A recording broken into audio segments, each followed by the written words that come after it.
Глава города Чебоксары Владимир Доброхотов присоединился к участникам акции, приуроченной к году экологической культуры и бережного природопользования в Чувашской республике. Вместе с депутатами Государственного совета Чувашской республики и Чебоксарского городского собрания, активистами территориального общественного самоуправления Московского района и руководством районной управы, волонтерами, учащимися гимназии номер 5, он посадил первое дерево липовой аллеи, посвященной участникам специальной военной операции. Сегодня замечательная акция. Мы решили собраться и с активом нашего района, Московского района.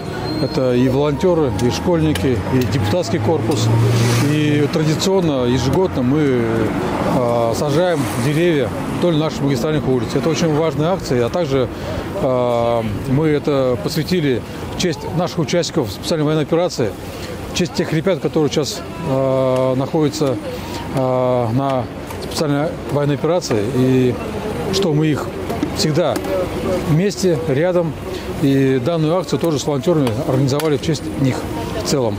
Напомним, в целях формирования комфортной среды проживания администрация города заказала крупномерный посадочный материал для осенней посадки вдоль городских магистралей. Высадка качественных крупномерных деревьев вдоль крупнейших транспортных направлений производится впервые. Во-первых, мы горожане, и мы хвалимся всем гостям, что у нас город зеленый, красивый, и все само собой не бывает. Поэтому если мы сажаем деревья, озеленяем город, отсюда и воздух, чистота. И, в общем, вообще добрые дела, они зажигают внутренний свет каждого человека. Посадить дерево – это внести свой вклад в будущее города.